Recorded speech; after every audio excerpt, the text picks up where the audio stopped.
Hi, I'm Dr. Alicia Duyvejonck. I am a nurse practitioner and a headache specialist at Genesis Neurology in Davenport, Iowa.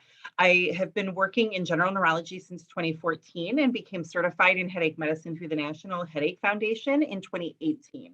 I'm currently working on developing my area's first multidisciplinary headache clinic, I'm super passionate about headache and migraine patients. I'm also extremely passionate about teaching, and I'm really happy to be able to share my knowledge of headache and migraine with you today. So today we're going to do a Migraine 101 talk. And really, when I put this talk together, it was hard to kind of pare down all the different topics.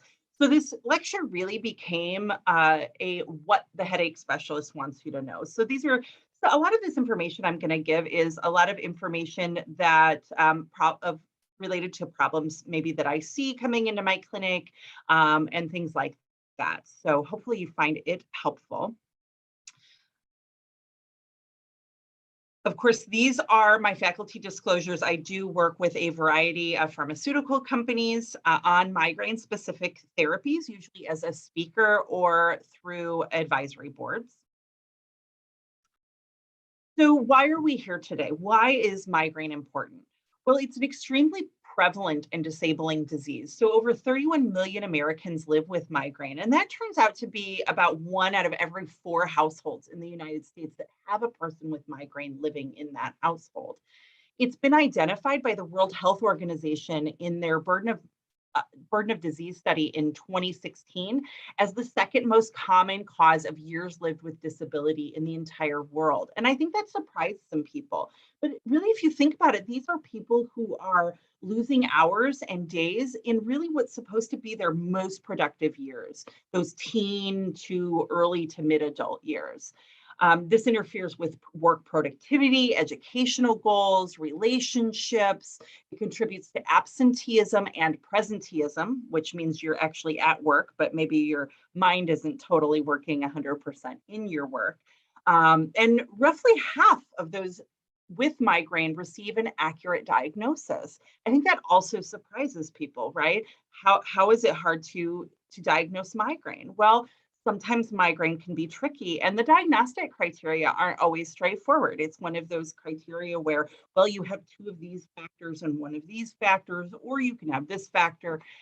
So it can be a little bit tough, especially for those who are not headache providers. You're out there working in primary care, urgent care, ER, these kinds of places. So you are seeing a wide variety of patients and you don't have a lot of time with each patient. So I'm hoping to really help you through that diagnostic process today. So many times the first question that comes up in a migraine consult is, why do I have migraines? We have to figure out why I have this horrible condition.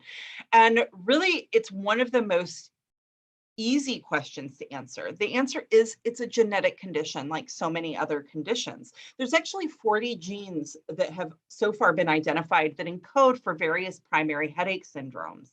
And every person has also a unique genetic threshold. So I call this kind of this imaginary line that if given the right circumstances, with enough contributing factors or contributing events, that person will kind of go over that line and thus express their specific headache threshold or a specific headache phenotype.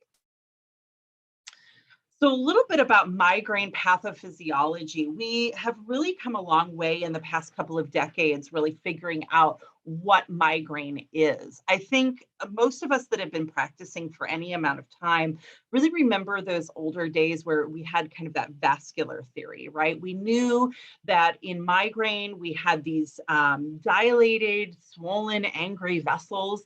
And we thought, well, vessels are pain-sensitive structures in the head, so maybe that's why we see migraine. And then we take a medication like triptans that have been around for a long time that we know are effective for treating migraine.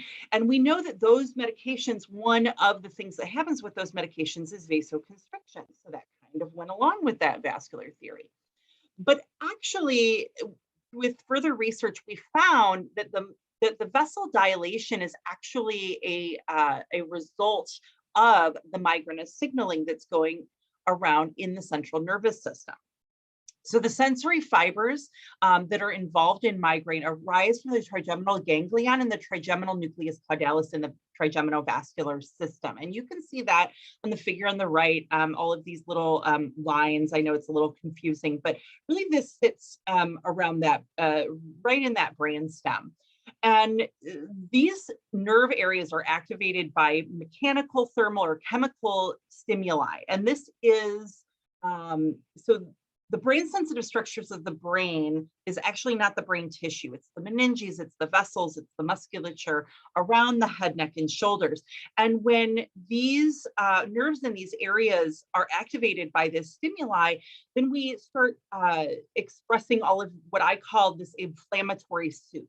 And this has a variety of chemicals in it, but you, of course, recognize serotonin, histamine, bradykinin, some others that really then lead to the release of the neuropeptides like CGRP, which of course has been kind of the hot topic in migraine over the past several years. And that's what really causes that release of the neuropeptides, and that thus sensitizes meningeal pain receptors and allows the migrainous signal to progress.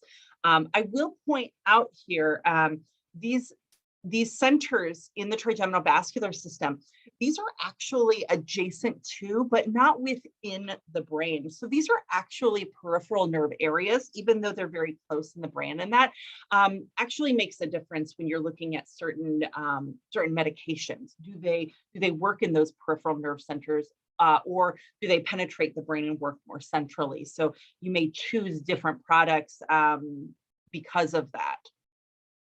Although I'm not getting quite into that depth in today's talk. So I said that CGRP, or calcitonin gene-related peptide, has really been the hot topic over the past several years. Really, it's been the focus of migraine research for the last 20 years, but it's really taken us that long to translate that into safe and effective therapies. But we know that CGRP plays a key role in migraine pathophysiology through arterial vasodilation, neurogenic inflammation, and activation of those meningeal nociceptors. We reviewed all of that on the previous slide. This also enhances synaptic transmission through glutamatergic signaling, and it contributes to peripheral and central sensitization.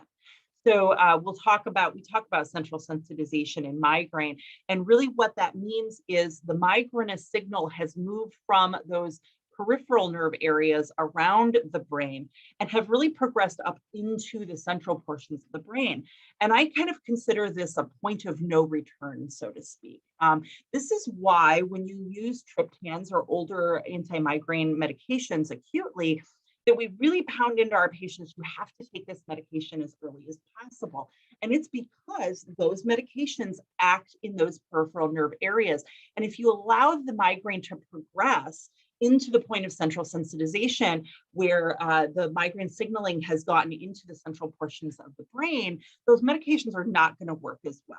And really, we say those patients probably have a 30 to 60-minute window to treat that migraine to really get optimal effects before you start hitting some central sensitization. So that's really important to know. But these CGRP targeted therapies have really completely changed the landscape of migraine treatment since the initial FDA approval of the first CGRP monoclonal antibody, and that happened in 2018.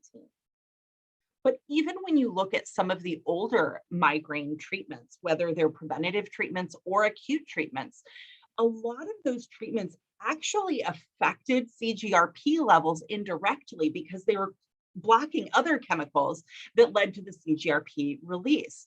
For example, on the previous slide, you saw that part of that inflammatory soup was serotonin. So we know that we have a lot of medications, including triptans and certain antidepressants, that affect serotonin levels. So we know older antidepressants, the tricyclic antidepressants, some of the SNRIs, things like that, actually affected serotonin, which then indirectly decreased CGRP levels. So I think here it is really important to talk about the phases of migraine. I would guess that many of you watching this lecture didn't know that migraine had 4 phases. And I will say there's actually 5. There's an interictal phase that we'll talk about on some of the next slides. And that's the time in between migraine. But then when you're looking at migraine, I think we're all really good at identifying this red area, right? That's the headache area. It's often a throbbing type headache lasting 4 to 72 hours, associated with sensitivities, nausea, things like that. I think that's an obvious thing. That's what patients are coming to complain to us about. Some patients have aura. It's actually only about a third of patients actually have a migraine aura prior to the onset of the headache phase. But a lot of people are aware of that. And I think most providers are aware of aura. But I think what we miss is the bookends. We miss the prodrome and the postdrome. So prodrome is hours to days prior to aura or headache, where patients have a variety of non-painful symptoms. This can include difficulty with concentration, irritability, difficult with finding words, insomnia, yawning, nausea, fatigue, some of the sensitivities, increased urination or food cravings. There's actually a theory out there. We always blame chocolate, for example, as a headache. We always blame that as being a migraine trigger. But there's a thought out there now that is chocolate truly a big migraine trigger, or do patients in their prodrome crave chocolate and then get the headache and then end up blaming that headache on the chocolate? So it's kind of what came first, the chicken or the egg kind of situation. The postdrome on the back end after that headache has resolved is what I call my migraine hangover.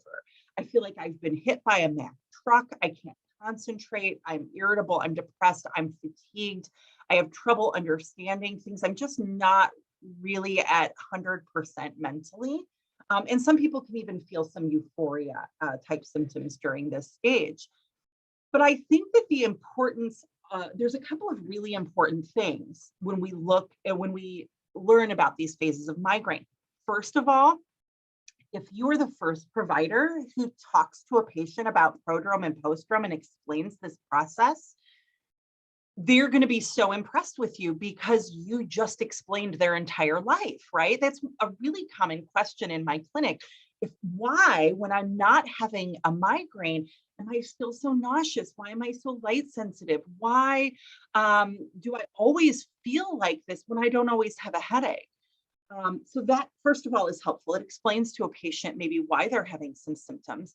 I think it's also helpful as a provider, because if you think, and I even reference myself, maybe early in my career, twice a week migraine, not too bad, right? I kind of grew up, so to speak, in a general neurology clinic. We've got a lot of chronic migraine here. And so it wasn't unusual to have a patient be quite happy with twice a week migraine. But if you really look at this chart and you think, okay, my patient has migraine twice a week.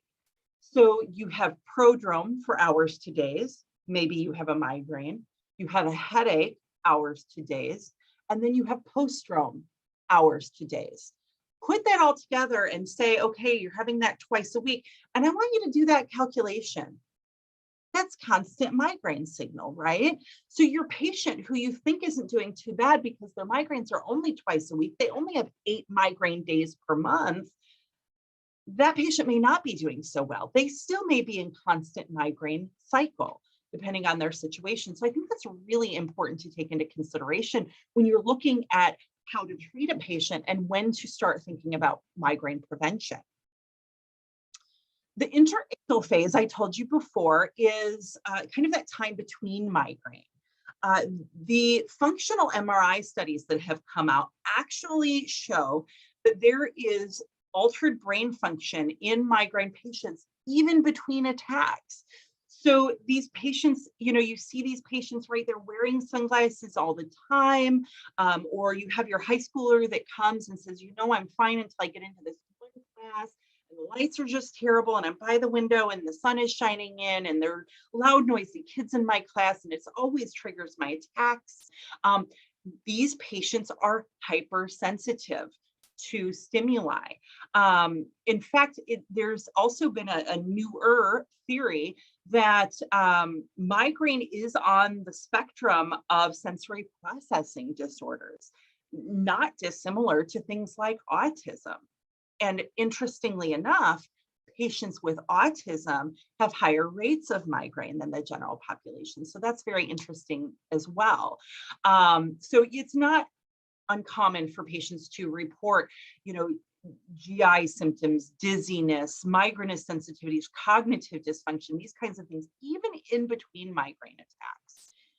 In addition, the interictal phase is really important to talk to patients about because there's so much anxiety, anticipatory anxiety involved in the interictal phase. So that patient who has debilitating migraines has to think, even when they don't have a migraine, well, can I plan this event? Can I plan this vacation? Can I plan my wedding? Can I take this new job? Because they're thinking about, but what if I have a migraine that day, right? That's anticipatory guidance in the interictal phase. And that can, of course, lead to more disease burden as well. So here are the migraine diagnostic criteria. It's actually, just for space sake, I simplified it a little bit, but you can see, you get the diagnosis after 5 attacks that last this long. You have 2 of these symptoms or qualities, at least one of these symptoms, and it's and these kinds of things. So a little bit complicated. I don't want you to memorize this. So stop taking notes. These are the classic criteria. Now, why would I not want you to memorize this? Well, the fact of the matter is, I've already told you that we're only diagnosing migraine correctly about 50% of the time. And you don't have time for this. You're a non-headache provider. You're in the ED, the urgent care, the primary care, women's health areas. You have to get these patients in and out. So you just don't have time for this. So I'm going to help you. We're going to talk through a couple of different tips on diagnosis. And I apologize. I have just a couple of slides that are out of order that I forgot to fix before this lecture. So I'm just going to touch on migraine aura before I move on to those diagnostic pearls. So migraine aura is fully reversible aura symptoms. These can involve vision, speech, language, sensory, motor, brainstem, or retinal symptoms. So a wide variety of possibilities, and they should have at least 2 of the following characteristics. At least one aura symptom spreads gradually over 5 minutes or more, or 2 symptoms occurring in succession.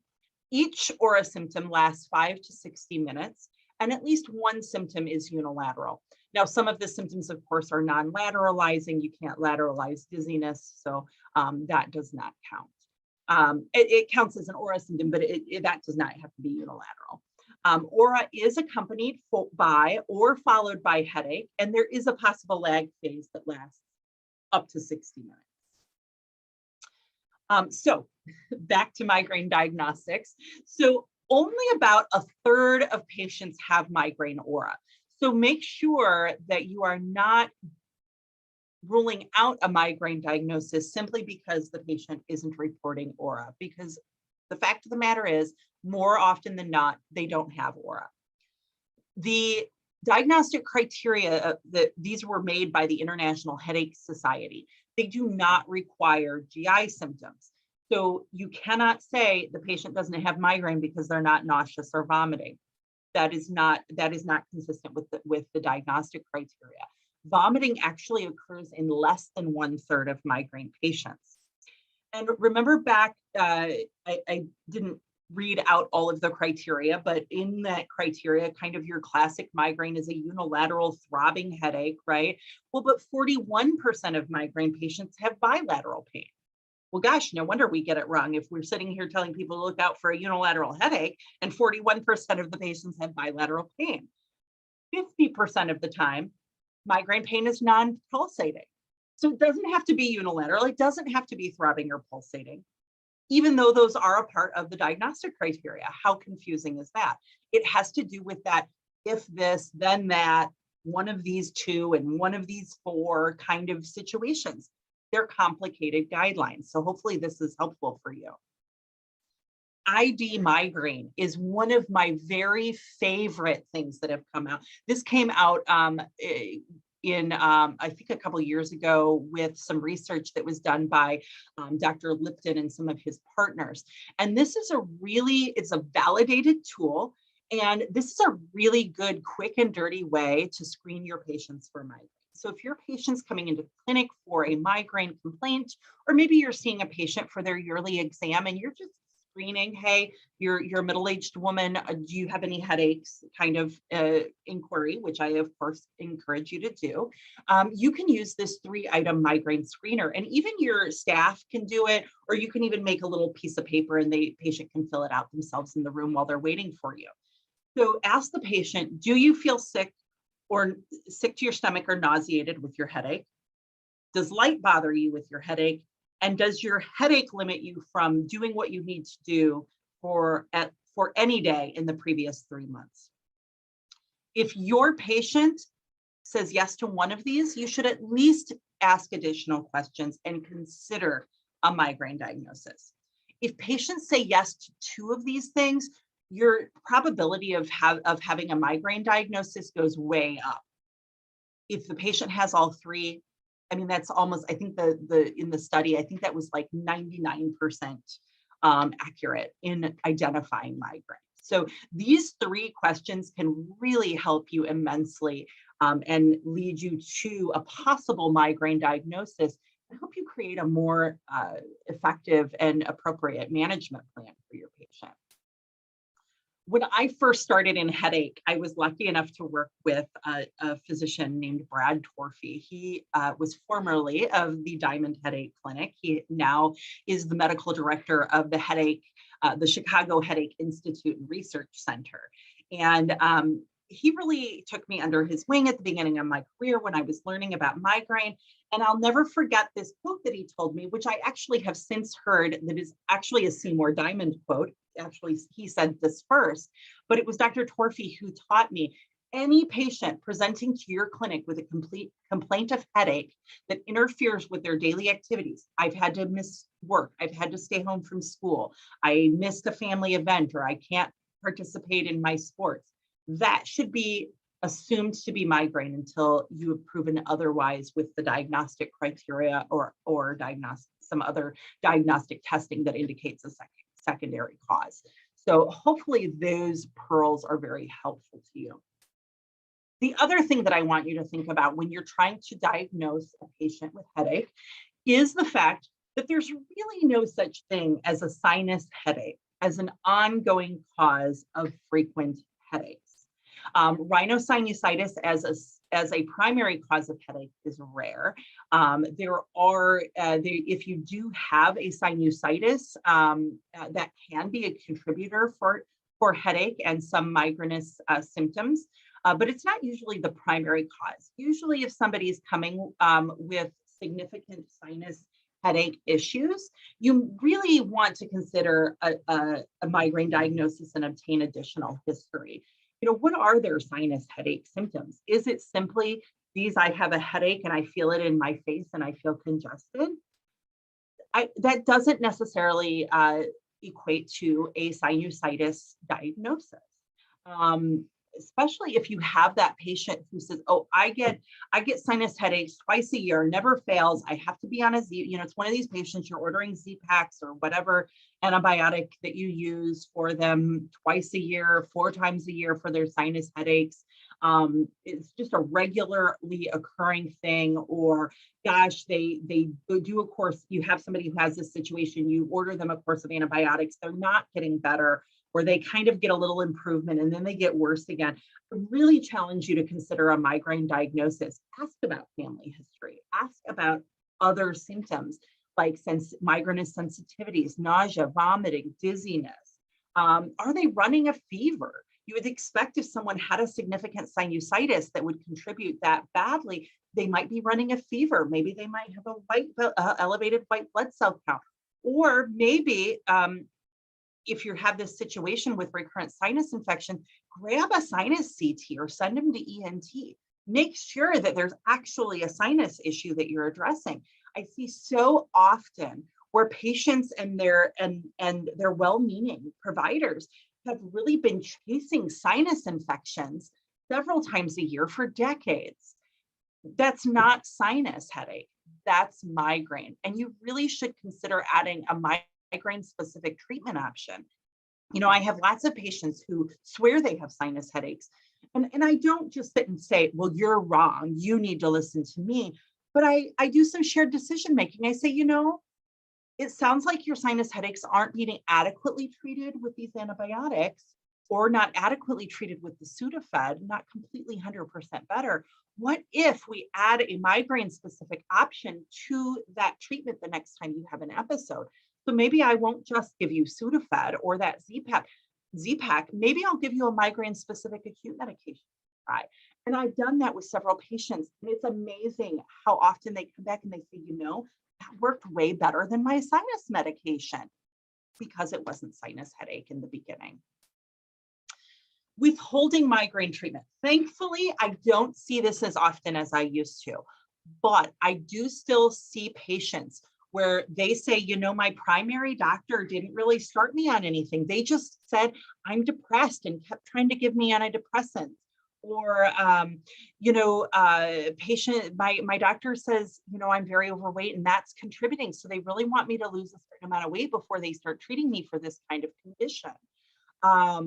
But really the fact of the matter is that there's lots of contributing factors to migraine, but patient has to have the right genetic makeup to have this condition.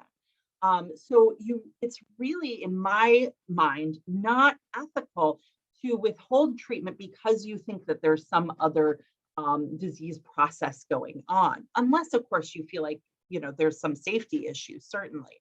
But the preferred approach really, even if you're suspicious that there's a secondary headache process or you think there's a significant contributing factor, really the preferred approach is to treat the migraine and give migraine specific treatments, whether that's acute, preventative, or both, while performing a diagnostic workup or treating the other contributing factors, right? Give them some acute migraine medication while you address their mood issues. Get them into physical therapy to treat their neck and their TMD, just all of these other things. So make sure that you are giving them some medication for symptomatic control while you're investigating other possibilities.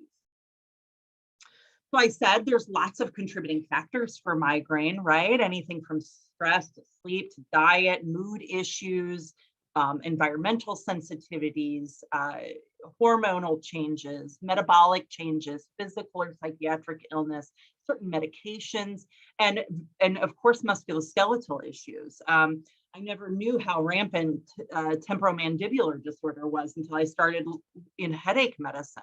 Of course, my view is skewed because I see mostly headache patients, but look at their jaws. Feel their jaws. Are they tender? Are they popping? Are they clicking? Get them into a good physical therapist to address their cervical and TMJ issues. Very, very important. I talk about migraine hygiene a lot with patients. I tell patients kind of the easiest way I've been able to explain what migraine is to patients is by telling them that this is a genetic hypersensitivity of the brain and the nervous system. And what migraine brains are sensitive to is change. So we want to create as stable of an internal and an external environment as possible when we're talking about migraine. So patients need to follow a consistent sleep schedule. They need to get 6 to 8 hours of sleep a night. They need to hydrate. I know almost nobody hydrates enough, 60 to 100 ounces of water daily. It is not unusual. This needs to be non-caffeinated. I don't care that your coffee and tea are made with water. I don't care that your beer is made with water. Those don't count because you're peeing them out because of the alcohol and the caffeine. Non-caffeinated water flavorings or electrolyte drinks are okay. But it is so common in my clinic to sit down with a new consult and find out that they're drinking 2 16-ounce water bottles a day, and they think that they're doing well with their hydration. So make sure to address that. Patients need to stabilize their blood sugars by eating a snack or meal of nutritional value every 3 to 4 hours while they're awake. When they go longer than that, Of course, their body's spilling sugar into their blood to make up for it. They're running through it. So really what it creates is this just bouncing up and down of the blood sugars. Even if that is within the normal blood sugar range, the migraine brain is just not happy when it has all of this fluctuation. So you really want to even that out with frequent meals and snacks. Regular exercise, very helpful for migraine. There's actually studies that show that implementing a regular exercise regimen and maintaining a normal BMI or losing weight is just as effective as certain preventative medications. So certainly helping patients to incorporate that into their lives can be very helpful. And of course, you want to take in their personal abilities, resources, limitations, start slowly to avoid injury, these kinds of things, like you would with any other patient. Patients should limit their caffeine intake to no more than 400 a day. And I really like them below 200, to be honest. So 200 to 400 milligrams daily of caffeine. And it shouldn't fluctuate significantly day to day. If they are using caffeine excessively, I do come up with a plan with them to reduce that gradually. You don't want to stop caffeine or reduce suddenly. Of course, that's going to induce a lot of migraines and headaches. But having kind of a plan for, weekly decreases in caffeine while you're increasing water can be very helpful. Also, we want to manage stress and psychiatric conditions and really consider utilizing relaxation exercises, meditation, and yoga. Cognitive behavioral therapy can be quite good. And a lot of these interventions have great efficacy in the research. So really consider doing those things for your patients as well. Migraine diet. Again, this is something you're never going to have a patient follow this diet strictly. It's extremely difficult and restrictive. I find that it actually causes more anxiety than and perseveration than anything. But I just think it's good information.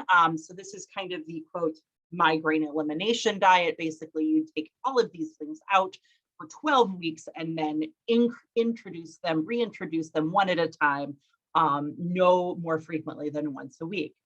Super difficult. I will tell you, almost nobody does this, but I think it's helpful for patients to know fresh is better. MSG is in almost all processed foods. So shop around the perimeter, right? Where your fresh foods are. We talked about avoiding caffeine, avoiding wine and beer, especially to excess. You want to decrease sugar intake, but also avoid artificial sweeteners because those can be migraine triggers. Soda, again, very sugary.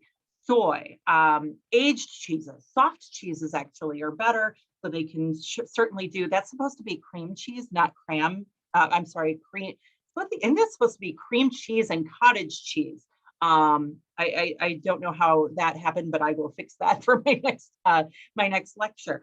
Singles and Velveeta, interestingly enough, even though they are processed, they're better than the aged cheeses. A real good rule of thumb is if you can slice it or shred it, it could be a migraine trigger. Processed meats, remember lunch meats. Anything cured, aged, smoked, anything like that is all highly processed. Hot dogs, ham, salami, pepperoni. I just ruined everyone's pizza, I know. Beef can be tricky. Interestingly, kosher beef is okay. Buffalo and lamb are okay. You want to decrease and avoid yeast as much as possible. Basically, if your bread's not flat, it has yeast in it. So make sure you want to at least limit your intake of those things and avoidance of certain nuts or nut butters. Migraine-friendly foods, things with magnesium are really good for patients. So, having a water flavoring or an electrolyte drink that has magnesium in it can be helpful. Green leafy vegetables, avocados,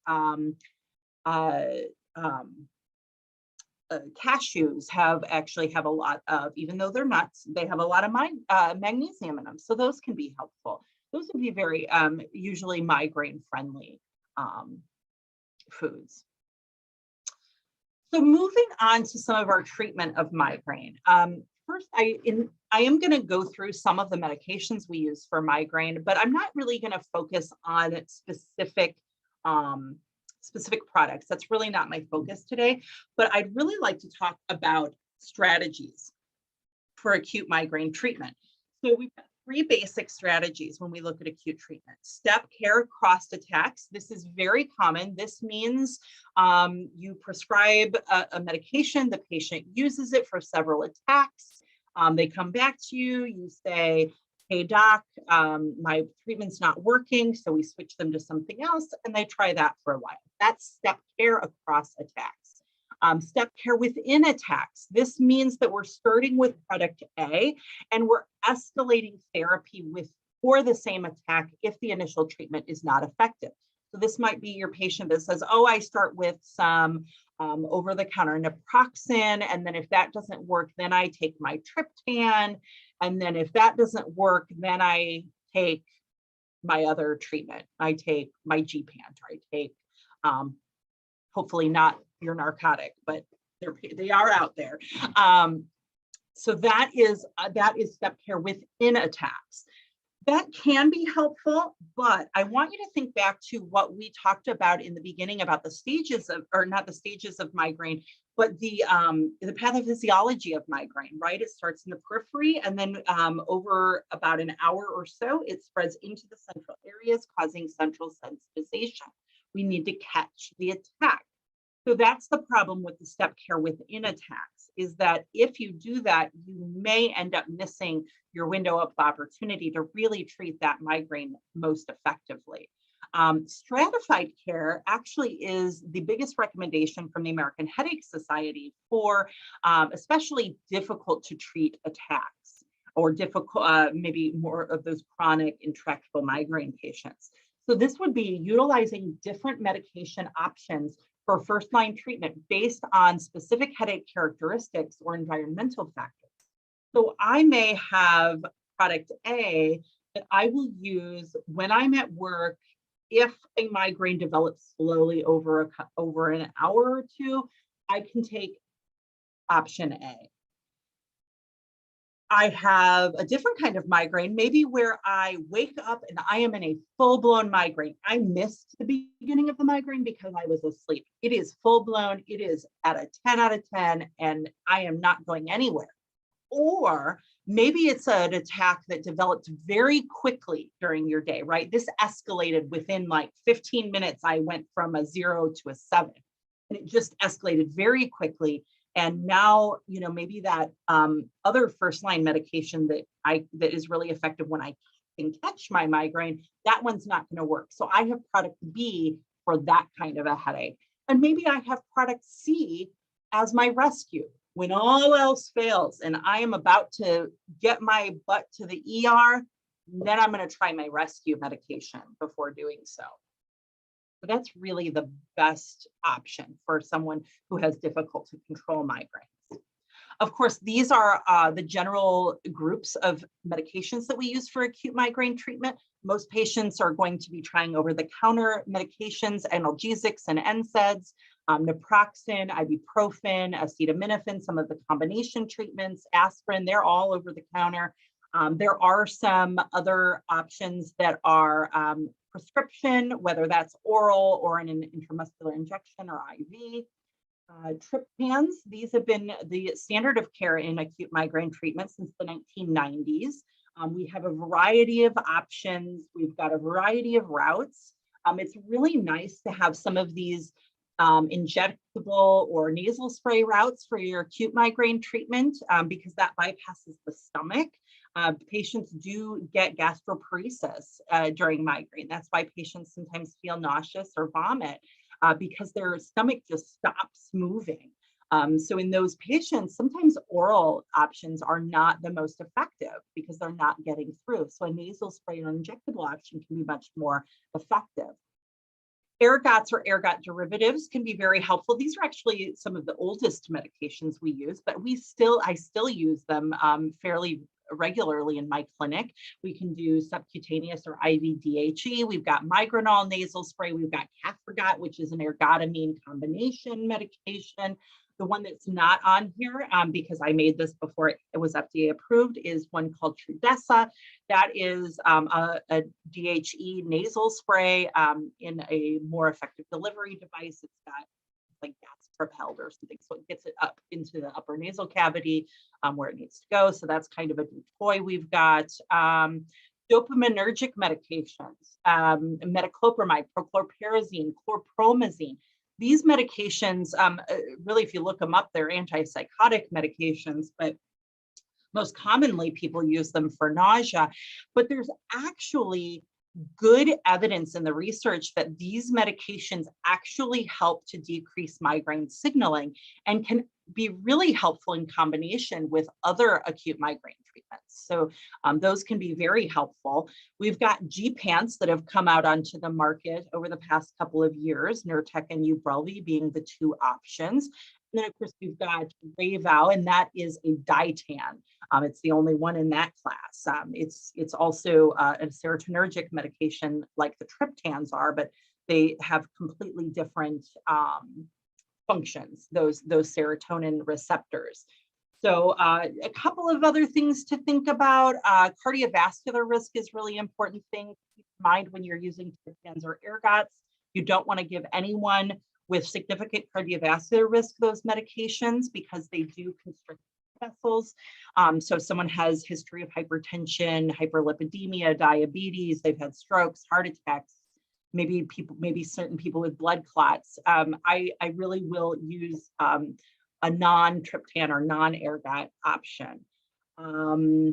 Rayvow has it penetrates the brain more than some of the other products, so it can be really effective. But when we penetrate the brain with medications, it does cause some side effects. So there's some sleepy, dizzy side effects that go along with using Rayvow that your patient needs to be aware of. So that isn't going to be the option to use for every single attack, right? Because if a patient is needing to drive or is at work, they need something that won't cause side effects.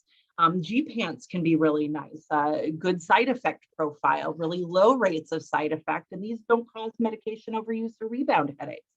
They have some of their own limitations as far as medication interactions. So there's goods and bads about every option, and really I'm just very excited in this day and age where we have all of these options so that we can really tailor our treatment to each individual patient.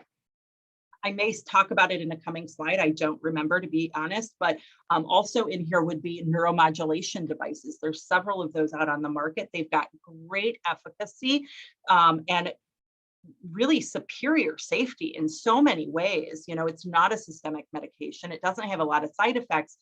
The downfall on those is cost. They're not well covered by insurance. But can be a great option, again, just in the toolbox, right?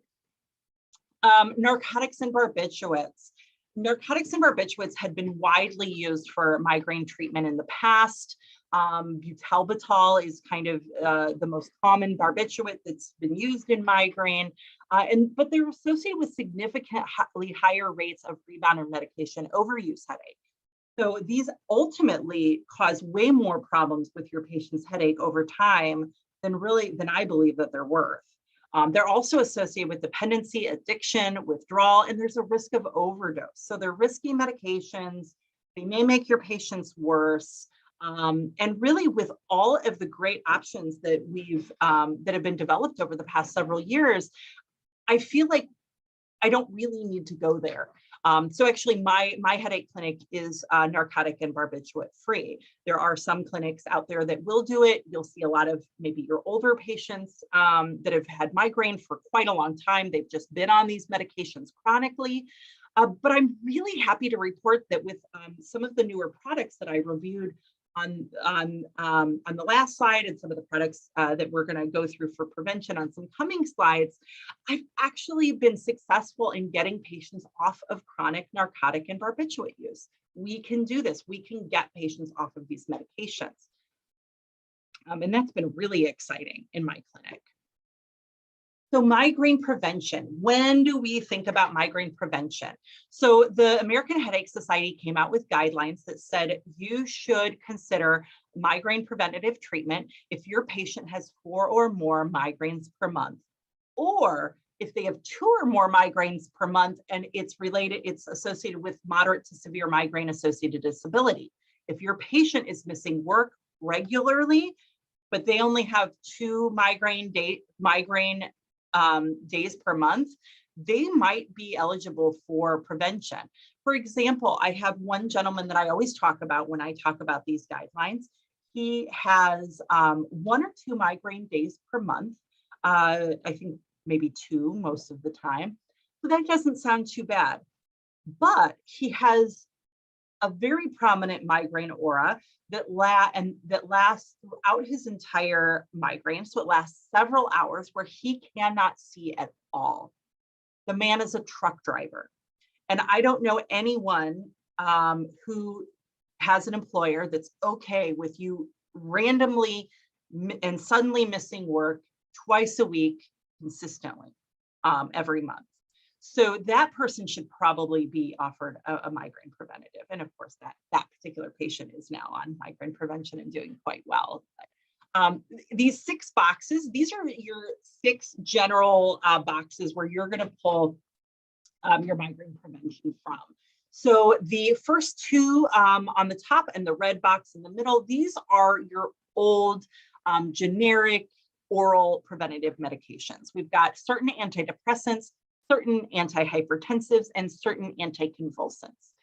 We found over the years that a lot of these just happen to also work for migraine, right? And it kind of makes sense when you think of some of the pathophysiology, right? We said that inflammatory soup is serotonergic. We know that anticonvulsants kind of calm down nerves in the brain and make them less excitable. We know that antihypertensives and beta blockers, they dilate blood vessels and they can calm things down in that kind of a way. So we've used these for decades. A lot of them, they're quite good medications for the right patients. And I have lots of patients that never need anything more than this. But when or if you have patients that do, we now have a variety of other options. I'm actually going to jump down. I'm going to start with Botox because that's the one in the pink box that's been around for the longest. This came out in the 90s, the 1990s. We found that all of the middle-aged housewives that were coming in, getting their wrinkles taken care of, said, hey, by the way, my migraines seem better. They started some trials and found out, yep, this is an effective migraine treatment. So we inject, you have to be a trained injector. You inject Botox into 31 different sites. These are superficial intramuscular injections around the head, neck, and shoulders. In those areas are those that have very prominent nerve areas that are involved in migraine. So those nerves absorb the Botox and it changes the way those nerves communicate. It changes that inflammatory soup and the resulting neuropeptides that are released. More recently, we have come out with CGRP monoclonal antibodies. The first one came out in 2018. And now we have 4 different products. Aimovig, Emgality, and Ajovy are once monthly or once every 3-month options. They are injections at home using an easy-to-use auto-injector. Those have been very helpful for patients. And we now also have Vyepti, which is an IV option that's infused every 3 months. The monoclonal antibodies are great. They have minimal side effects. They're large proteins, so they don't get excreted through the liver or kidneys, so there's no drug-to-drug interactions. Injection site reaction really is the most common side effect of the at-home injectables. And nasopharyngitis, of all things, is the most common Vyepti side effect. So really quite well tolerated. When you're talking about Botox and monoclonal antibodies, it is important to tell your patients that we need to get through at least a 6-month trial. Based on the studies of all of these medications and treatments, really indicate that it takes time to build up to full effect. If a patient gives up on these 2 to 3 months in, they might really be missing out on some great effectiveness.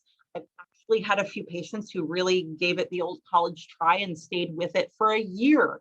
And that was the magic amount of time for them to really see that good efficacy.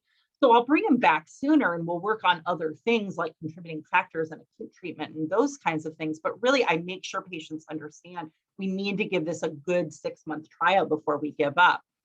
I didn't mention Botox side effects. Again, injection site reaction, redness, swelling, pain, where you get the shot.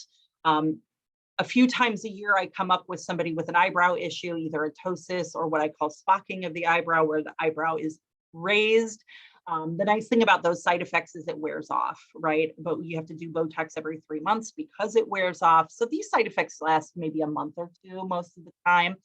And when you hear about more concerning side effects of Botox, distance spread effect, difficulty swallowing, difficulty breathing, this is a label on all Botox products because it's a class effect. And usually we see that when we use Botox for other conditions, usually high doses and near airways.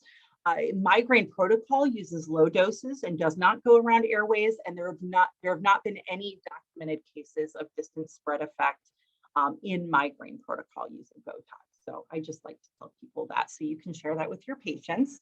G-pants for prevention of episodic migraine are our most recent development, Nurtec and Qulipta. Nurtec's every other day, Qulipta's every day. So these have a few more side effects than their monoclonal counterparts. Nausea, tiredness, constipation are possible. And there are some drug-to-drug interactions, just like there are when you use G-pants for acute migraine treatment.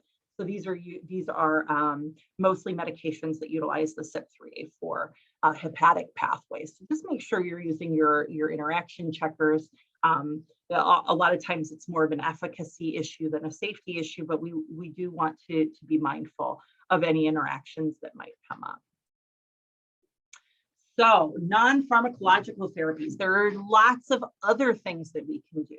I take much pride in the fact that when I have patients that come to me that have a value for more holistic or non-pharmacological therapies, I can help them. I can still help them to get their migraines under good control.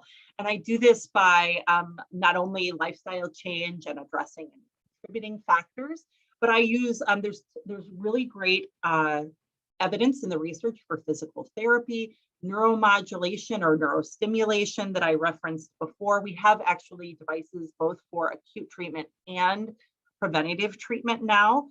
Some of the devices can do both with one device. Acupuncture, tons of evidence for the benefits of acupuncture and biofeedback. In migraine, I actually have a neurofeedback provider in my area that I utilize, and I find that very helpful, specifically in some of my head injury or functional neurological disease patients. Chiropractic or osteopathic manipulation can be considered, massage therapy. Cognitive behavioral therapy or pain psychology can be very helpful. And I will tell you in the pediatric population, there is huge benefit to CBT. It's good for adults too, and I do recommend it. But really the optimal time to catch these patients is when they're children and teenagers, because they just respond so beautifully to cognitive behavioral therapy. And then of course, we're going to be talking a lot about lifestyle modification. And those are all of the things that I talked about more towards the beginning of the program. There are actually good nutraceutical and herbal therapies for migraine. Patients ask this question all the time. Isn't there something I can start with that's natural? Well, the answer is yes. We've actually have a lot of good research that shows magnesium, riboflavin or B2, CoQ10 and methylated folate can all be helpful. Magnesium and CoQ10 can cause some GI symptoms. Folate's fairly benign. I've had a couple of patients that say they think they get a little constipated. Riboflavin, interesting, it turns your urine bright yellow, but really has minimal side effects otherwise. I tell people the riboflavin, you really have to do a supra-therapeutic dose. You won't find it over the counter. It's a 400 milligram riboflavin dose, but you can find that at any health food store or Amazon. I had a patient tell me recently if they talk to their pharmacist, the pharmacist can actually just order it in for them if they're interested in trying that. Butterbur and feverfew are herbal therapies that do have good evidence for migraine. The only thing is you'll have a lot of patients who kind of do these two on their own or come in and say, oh yeah, I tried that. or maybe I'm on that. The thing to really remember with these is that they can cause some liver problems, fairly similarly to some of the medication that we use. It doesn't mean I don't use them, but I do monitor their labs, and I'm cautious when I add more pharmaceutical options that can affect the liver. I'm a little more cautious, and maybe if we're needing to progress and these other things aren't helping, I might say, you know what, can we take a break on these while we try to maybe find something that's more effective. I'd like to talk about menstrual migraine a little bit. I find this is one of the most common things that I see. And even today, actually, I had a patient that came in. She talked about having menstrual migraine, and her provider was, she was asking about hormonal treatment, right? Can I take, is there a birth control pill I can take or something like that? And what she told me the provider told her was, you know, I really don't want to do that because so often when we put patients on birth control, their migraines get worse. Well, I told her, I said, well, I would assume that just means that particular provider just wasn't, I don't want to say they weren't knowledgeable. They're very knowledgeable, but they just didn't know how to manage the hormonal medications within the context of migraine and how to improve patients instead of worsen patients. So I like to kind of talk through this. So migraine occurs menstrually in women because of a rapid drop in estrogen. So this happens in the late luteal phase and the early follicular phase. And then that early follicular phase, also you have that drop in progesterone as well. So usually you can have some increase in migraine here and there around ovulation. That's harder to pick up on unless you're keeping really strict migraine diaries, although I do recommend those migraine diaries. But mostly when you hear patients talking about menstrual migraine, it's usually the 2 days before up to 3 days after their menstrual cycle that they're really getting these migraines. And what is causing the migraine is estrogen withdrawal. So estrogen withdrawal is inflammatory. So when we're using traditional birth control pills, you're usually looking at like 30 mics, right? 30 mics of estrogen. So if my estrogen level is here, and then I'm going to have my period, so it drops to here, right? That's inflammatory. Well, what if I'm taking a high estrogen birth control pill? What if I'm taking 30 mics of estrogen? Well, now my estrogen level's up here. Like this is my normal baseline. Now my estrogen's up here.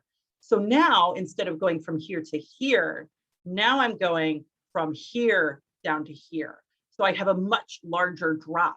That's why a lot of birth control options will actually worsen migraine because it's creating a bigger estrogen withdrawal. So that scares providers, and then they don't want to order birth control pills for any migraine patient. But I want to give you some tips for that. If we can stabilize hormones, we can help menstrual migraine. We can use the Depo-Provera, the IUDs, and birth control implants. Those things can be very helpful if they eliminate migraines. Sometimes that works for patients, sometimes it doesn't. If you're going to use an oral contraception, you want to do a couple of things. First, you want to choose the lowest estrogen content you can, 10, 15, or 20. I, of course, like the 10 the best because that's the lowest. You also want to consider some extended dosing.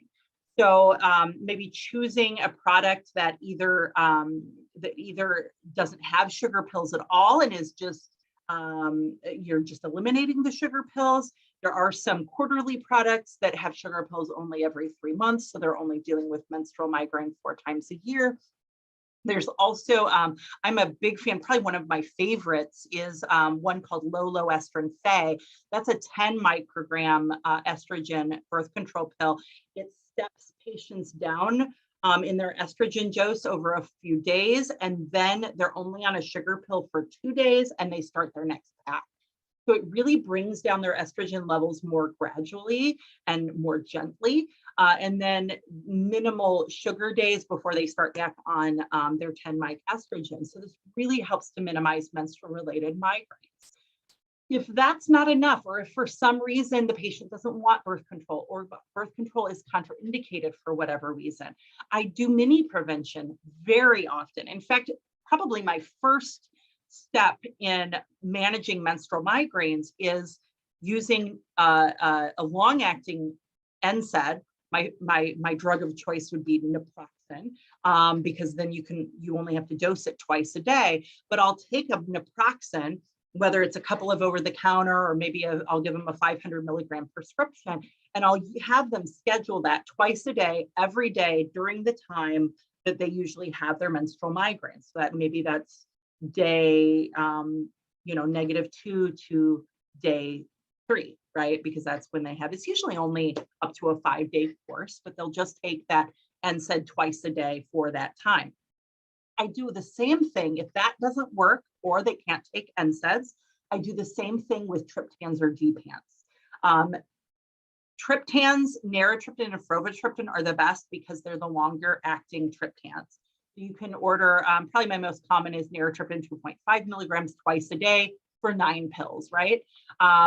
Also, since the G-pants have become available, I've utilized Ubrelvy once or twice a day during that time, or even a Nurtec once a day to every other day during the time where they'll have menstrual migraines. And that can be very helpful.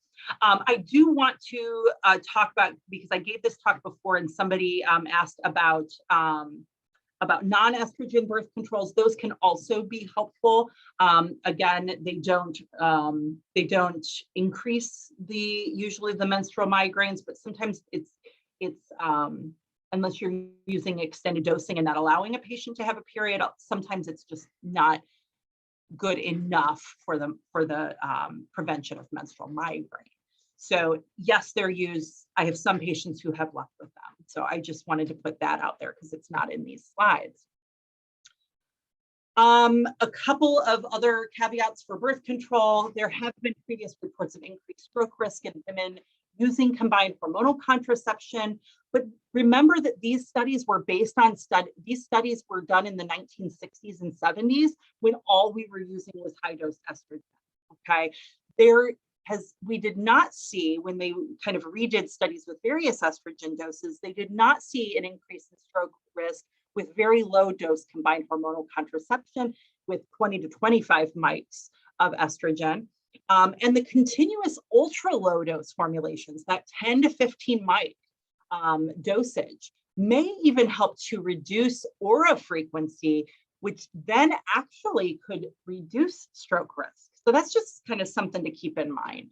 And like I said, extended dosing or estrogen step-down options are very helpful in the prevention of menstrual migraine.